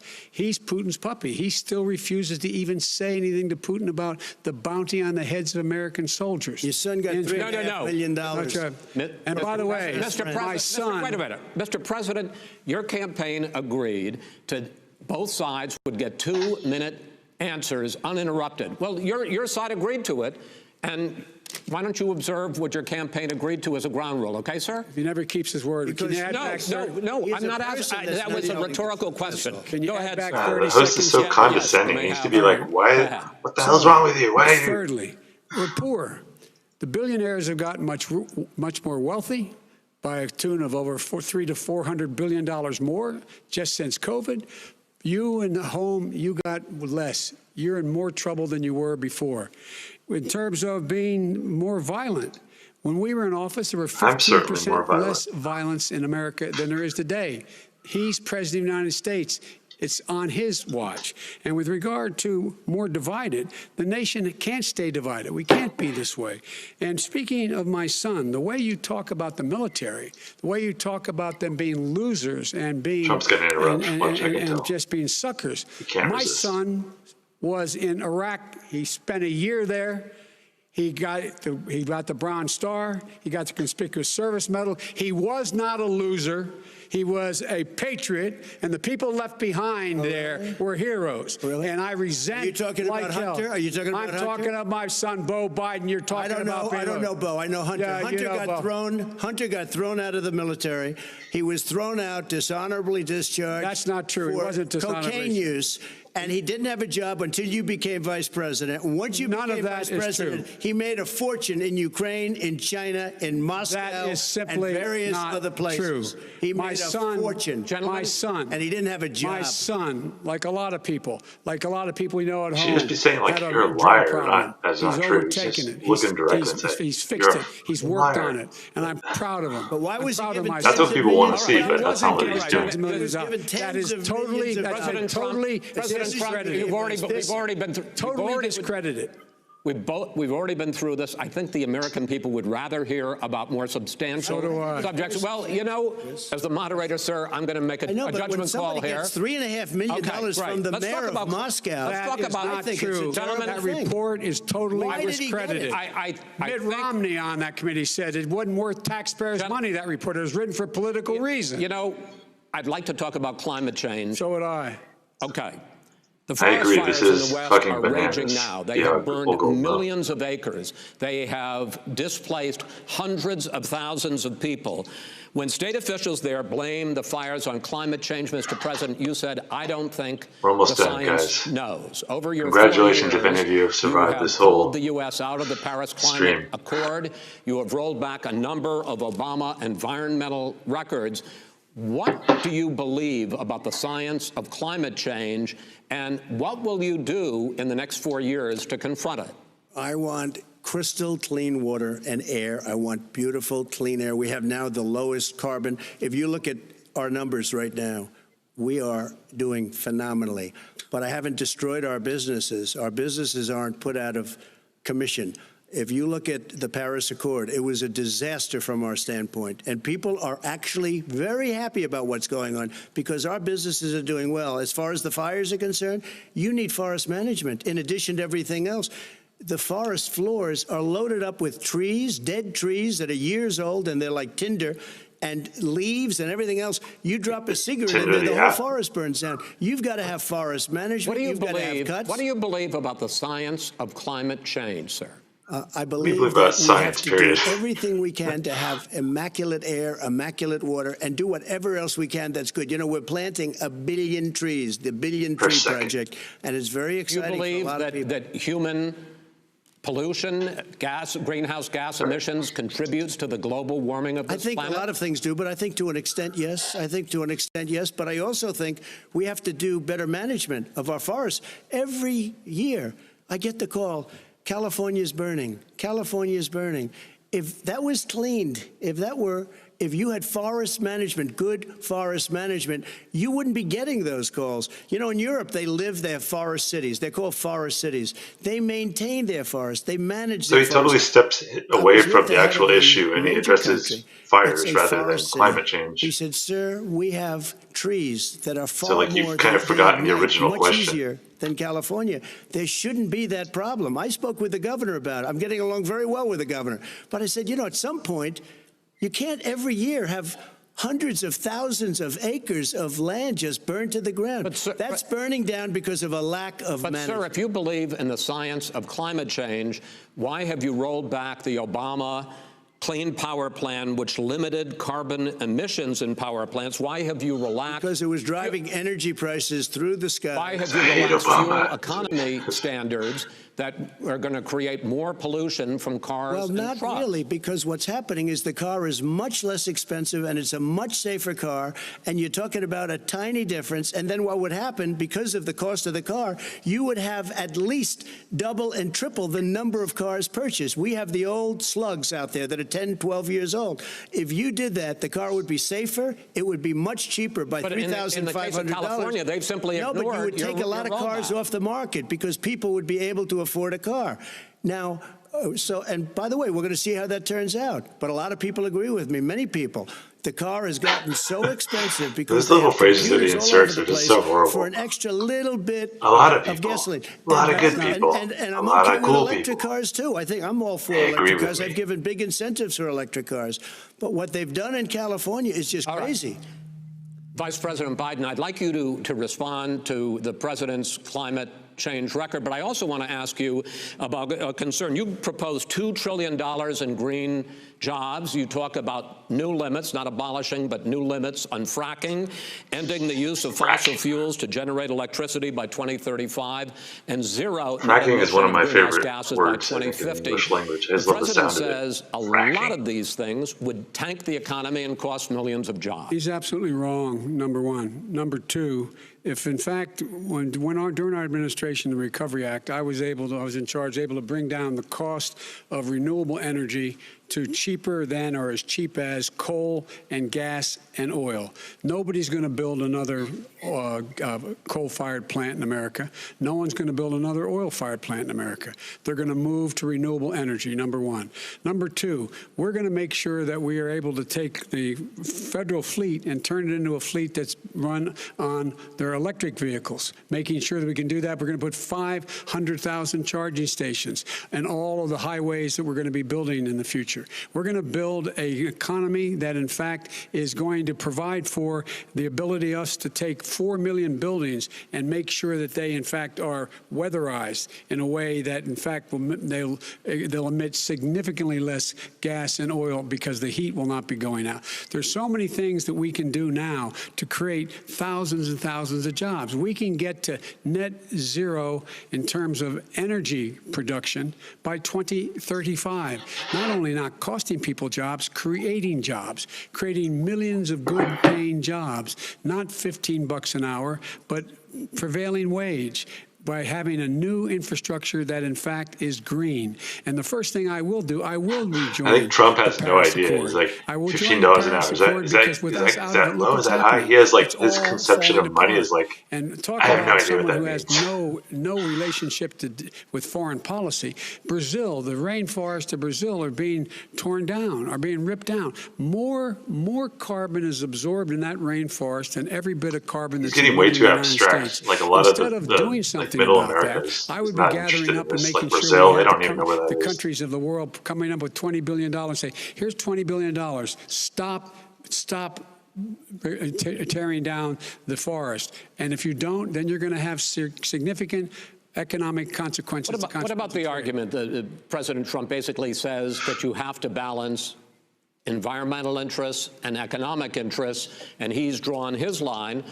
Well, he hadn't drawn a line. He still, for example, makes sure that he wants to make sure that methane's not a problem. You can now emit more methane without it being a problem. Methane. Hello, Lucas Sicardi, who I guess just arrived. You don't have to have mileage standards for automobiles that exist now. Shout out to this is a guy who says that somebody who said hello. The fact that assuming you're not a bot. It's all true. I don't know. Do bots show up in these? And it's I don't know enough about it. I could assume maybe you guys are all bots. It's $100 trillion. I'm talking about where they want to rip down buildings and rebuild the building. No, it's the dumbest, most ridiculous. Where airplanes are out of business, two-car systems are out. Where they want to true. take out the cows too. You know that's not true either, right? This is a $100 trillion. Look, that's more money than our country could make in 100 years if we're not going the case. All right, let me because I actually wait a minute, sir. I actually have studied your plan, and it includes upgrading 4 million buildings, weatherizing 2 million homes over 4 years, building 1.5 million energy-efficient homes. So the question becomes, the president is saying, I think some people who support the president would say that sounds like it's going to cost a lot of money and hurt the economy. What it's going to do is going to create thousands and millions of jobs, good-paying jobs. But let him finish, sir. He doesn't know how to do that. $100 billion. The fact is, it's going to create millions of good-paying jobs, and these tax incentives to people for people to weatherize, which he wants to get rid of. It's going to make the economy much safer. Look how much we're paying now to deal with the hurricanes. By the way, he has an answer for hurricanes. He said maybe we should drop a nuclear weapon on them. They may. I never said that. That's at all. He did say. You made it up. And here's the deal. You make up. We are going to be in a position where we can create hard, good jobs by making sure the environment is clean and we all are in better shape. We spend billions of dollars now. Billions of dollars on floods, hurricanes, rising seas. We're in real trouble. Look what's happened just in the Midwest with these storms that come through and wipe out entire sections and counties in Iowa. They didn't happen before. They're because of global warming. We make up 15% of the world's problem.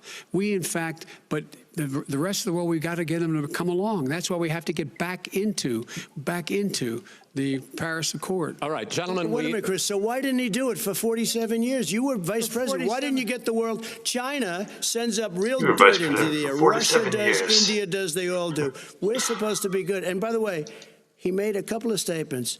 The Green New Deal is $100 trillion. That is not my plan. That's the Green New you want to Deal rebuild every is building. not my plan. I want to rebuild every. If he knew anything about, he made a statement about the military. He said I said something about the military. He and his friends made it up, and then they went with it. What I is never said much dank edit of the debate?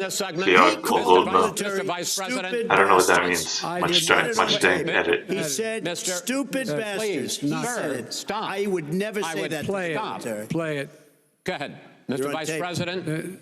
Answered. Lucas, I see your comment too. The final question is, glad you're not a bot. Although that's what a bot would say. I'm having a little trouble myself. And I agree with what you're saying about Biden. The economy and about this. He's not a very good public speaker. He just the economy. He sounds like he's almost going to cry at times. Like he needs to be like stronger. The Green New Deal will pay for itself as we move forward. We're not going to build plants that, in fact, are great polluting plants. Do you support the Green New Deal? Pardon me? Do you support? No, I don't support the Green New Deal. Oh, you don't? Oh, well, that's a big statement. I support that means you just lost the radical left. I support the Biden plan that I put forward. Okay. The Biden plan, which is different than what he calls the radical Green New Deal. All right, gentlemen, final segment. Election integrity. As we meet tonight, millions of Americans are receiving mail-in ballots or going to vote early. I haven't got mine yet. How confident should we be that this will be a fair election? And what are you prepared to do over the next 5+ weeks? Because it'll not only be to Election Day, but also counting some ballots, mail-in ballots after Election Day. What are you prepared to do to reassure the American people that the next president will be the legitimate winner of this election? In this final segment, Mr. Vice President, you go first. Prepared to let people vote. They should go to iwillvote.com, decide how they're going to vote, when they're going to vote, and what means by which they're going to vote. His own Homeland Security Director, and as well as the FBI Director, says there is no evidence at all that mail-in ballots are a source of being manipulated and cheating. They said that. The fact is that there are going to be millions of people because of COVID that are going to be voting by mail-in ballots, like he does, by the way. He sits behind the Resolute desk and sends his ballot to Florida, number one. Number two, we're going to make sure that those people who want to vote in person are able to vote because enough poll watchers are there to make sure they can socially distance. The polls are open on time, and the polls stay open until the votes are counted. Trump probably doesn't vote. And this is all about trying to dissuade people from voting change things, because he's trying to scare people into thinking that it's not going to be legitimate. Show up and vote. You will determine the outcome of this election. Vote, vote, vote. If you're able to vote early in your state, vote 2 or 3 times. If you're able to vote in person, vote in person. Vote whatever way is the best way for you, because he cannot stop you from being able to determine the outcome of this election. And in terms of whether or not, when the votes are counted, and they're all counted, that will be accepted. If I win, that will be accepted. If I lose, that'll be accepted. But by the way, if in fact he says he's not sure what he's going to accept? Well, let me tell you something. It doesn't matter. Because if we get the votes, it's going to be. I'm reading about your link. I'll have to check out that channel. It won't happen. It won't happen. So for funny ha-has. Just make like sure that phrase you understand you have it in your control to determine what this country is going to look like the next 4 years. Is it going to change? Or you get 4 more years of these lies?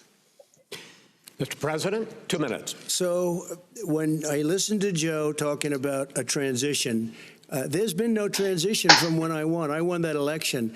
And if you look at crooked Hillary Clinton, if you look at all of the different people, there was no transition because they came after me trying to do a coup. They came after me spying on my campaign. They started from the day I won and even before I won, from the day I came down the escalator with our First Lady. They were a disaster. They were a disgrace to our country. And we've caught them. We've caught them all. We've got it all on tape. We've caught them all. And by the way, you gave the idea for the Logan Act against General Flynn. You better take a look at that because we caught you in a sense. And President Obama was sitting in the office. He knew about it, too. So don't tell me about a free transition. As far as the ballots are concerned, it's a disaster. A solicited ballot, okay, solicited is okay. You're soliciting, you're asking, they send it back, you send it back. I did that. If you have an unsolicited, they're sending millions of ballots all over the country. There's fraud. They found them in creeks. They found some with the name Trump, just happened to have the name Trump just the other day in a waste paper basket. It's like something they're being sent all over the place. 49. They sent 2 in a Democrat area. They sent out 1,000 ballots. Everybody got 2 ballots. This is going to be a fraud like you've never seen. The other thing, it's nice on November 3rd, you're watching and you see who won the election. And I think we're going to do well because people won't know are really until happy at least with the the 4th job or we've the done. 5th. But you know what? We won't know. We might not know for months because these ballots are going to be all over. Take a look at what happened in Manhattan. Take a look at what happened in New Jersey. Take a look at what happened in Virginia and other places. They're not losing 2%, 1%, which, by the way, is too much. An election could be won or lost with that. They're losing 30 and 40%. It's a fraud, and it's a shame. And can you imagine where they say you have to have your ballot in by November 10th? November 10th. That means that's 7 days after the election, in theory, should have been announced. Okay. We have major states with that. Sir, all run by Democrats. 2 minutes is 2 minutes. All run by Democrats. It's President Trump. It's a rigged election. You're going to be able to continue. You have been charging for months that mail-in balloting is going to be a disaster. You say it's rigged, that it's going to lead to fraud. But in 2018, in the last midterm election, 31 million people voted mail-in voting. That was a quarter, more than a quarter of all the voters that year cast their ballots by mail. Now that millions of mail-in ballots have gone out, what are you going to do about it? And are you counting on the Supreme Court, including a Justice Barrett, to settle any dispute? Yeah, I think I'm counting on them to look at the ballots, definitely. I don't think I hope we don't need them in terms of the election itself. But for the ballots, I think so, because what's happening is incredible. I read today, where at least 1% of the ballots for 2016 were invalidated. They take them. We don't like them. We don't like them. What are you going to do about it? If there are millions of ballots going out right now, what you do is you go and vote. You do a solicited ballot. I think I'm running out of steam. I'm really glad this is over. About the fact that millions of people you go and vote. You go and vote like they used to in the old millions of people. You either do, Chris, a solicited ballot where you're sending it in, they're sending it back, and you're sending. They have mailmen with lots of it. Did you see what's going on? Take a look at West Virginia. Mailmen emphasizes the wrong sentence. They're being sold. They're being dumped in rivers. The wrong this syllable. Is a horrible thing for our country. This is not. This is not going to end well. There is no this is not going to end well. 5 states have had mail-in ballots for the last decade or more. 5, including 2 Republican states. And you don't have to solicit the ballot. It's sent to you. It's sent to your home. What they're saying is that it has to be a postmark by election day. If it doesn't get in till the 7th, 8th, 9th, it still should be counted. He's just afraid of counting the votes because you're wrong. You're wrong. Continue with Vice President Biden. Chris, he's so wrong when he makes the statement. Excuse me. Vice President Biden, the biggest problem, in fact, over the years with mail-in voting has not been fraud historically. It has been that sizable numbers, sometimes hundreds of thousands of ballots are thrown out because they have not been properly filled out, or there is some other irregularity, or they missed the deadline. So the question I have is, are you concerned that the Supreme Court with a Justice Barrett will settle any dispute? I'm concerned that any court would settle this, because here's the deal. When you file, I thought this thing was over at 7:30. You fill it out. You're supposed to have an affidavit. If you didn't know, you have someone say that this is me. You should be able to, if in fact you can verify that's you before the ballot is thrown out, that's sufficient to be able to count the ballot because someone made a mistake and not dotting the correct I. Who they voted for, testify, say who they voted for, say it's you. That is totally legitimate.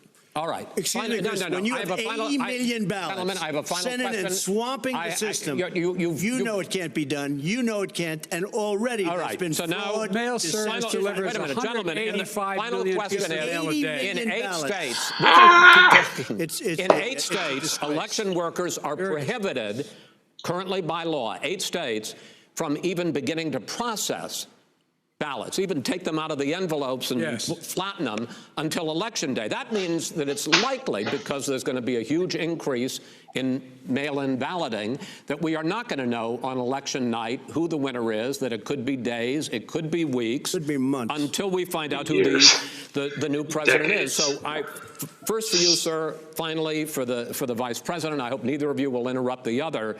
Will you urge your supporters to stay calm during this extended period, not to engage in any civil unrest? And will you pledge tonight that you will not declare victory until the election has been independently certified? President Trump, you go first. I'm urging my supporters to go into the polls and watch very carefully, because that's what has to happen. I am urging them to do it. As you know, today there was a big problem. In Philadelphia, they went in to watch. They were called poll watchers, a very safe, very nice thing. They were thrown out. They weren't allowed to watch. You know why? Because bad things happen in Philadelphia, bad things. And I am urging my people. I hope it's going to be a fair election. If it's a fair election, he just lost the entire city of Philadelphia. But if I see tens of thousands of ballots being manipulated, I can't go along with that. And I'll tell you what. So basically Trump is saying no. That's Trump's answer. It means you have a fraudulent election. You're sending out 80 million ballots. They're not equipped to. These people aren't equipped to handle it, number one. Number two, they cheat. They cheat. Hey, they found ballots in a waste paper basket 3 days ago, and they all had the name military ballots. They were military. They all had the name Trump on them. Vice President Biden, that's good? Vice President Biden, final question for you. Will you urge your supporters to stay calm while the vote is counted, and will you pledge not to declare victory until the election is independently certified? Yes, and here's the deal. We count the ballots, as you pointed out. Some of these ballots in some states can't even be opened until Election Day. And if there's thousands of ballots, it's going to take time to do it. And by the way, our military, they've been voting by ballots since at the end of the Civil War, in effect. And that's what's going to happen. Why was it not? Why is it for them somehow Biden's not totally out of steam, too. It's the same process. It's honest. No one has established at all that there is fraud related to mail-in ballots, that somehow it's a fraudulent process. It's already been established. Take a look at Carolyn Maloney's race in Manhattan. You had an opportunity to respond. Carolyn Maloney. Go ahead. They have no idea what happened. Vice President Biden, go ahead. He has no idea what he's talking about. Here's the deal. The fact is, I will accept it, and he will too. You know why? Because once the winner is declared, after all the ballots are counted, all the votes are counted, that'll be the end of it. That'll be the end of it. And if it's me, in fact, fine. I saw the comment about Ulysses. And I'll be a president not just for the Democrats. I'll be a president for Democrats. I kind of agree. I know what you're saying about lowering the level of detail. Gentlemen, you say that's the end of it? This is the end of it? I just wanted to finish it. I had to kind of finish it, yeah. To be continued as in more debates as we go on. President Trump, Vice President Biden, it's been an interesting hour and a half. I want to thank you both for participating. In the first of 3 debates that you have agreed to engage in, we want to thank Case Western Will Reserve I do this University 2 more times? I don't know and the about that. Cleveland Clinic for hosting this event. The next debate, sponsored by the Commission on Presidential Debates, will be 1 week from tomorrow, October 7th, at the University of Utah. Great comments, in Salt Lake Slender City. Gamson. The 2 I'm vice liking it, presidential nominees, Vice President Mike Pence and Senator Kamala Harris, will debate at 9 p.m. Eastern that night. We hope you They're watch. a few minutes ahead. Until then, thank you and good I'm watching the past. Well, it's over either way. How do I close If this thing? hearing that this debate is over was music to your ear. Yes, it was. Thank you. All right. Now what? Now what's going on? I make myself large. Is anyone still watching this? 5 people. Why are you here now? It's the end of the show. This is the wrong time to show up. Well, this has been an experiment. I'm going to rewatch. I'm not going to rewatch all this. That'd be torture. I'm going to skim parts of this to see the sound and the video quality. YouTube was telling me that there were some issues at various points. I don't know if that actually showed up though. So we'll see what happens. And I kind of like this streaming experience. I was surprised that anybody even showed up. So thank you guys for checking it out. And I may do it again on something shorter. Like this is an hour and a half. I do not like to sit for more than 20 minutes or so at a time. So I did get up, but I did not like the whole sitting part. Maybe I could figure out a way to stand. Final comments. Let's see. Yeah, the Ulysses series is really cool. Thank you. Review the comic book. I know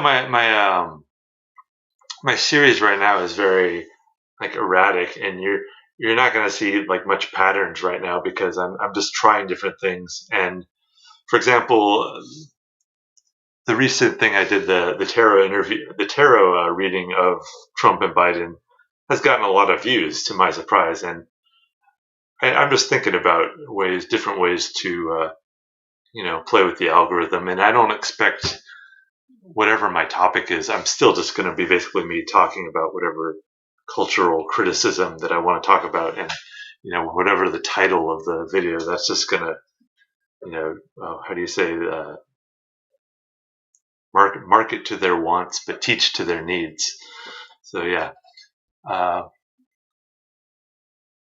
Watching on a TV. I see.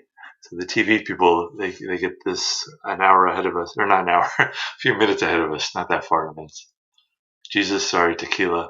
I don't know who. I don't even watch many streams, so I'm kind of getting used to the way that people interact with each other and the way they interact with me.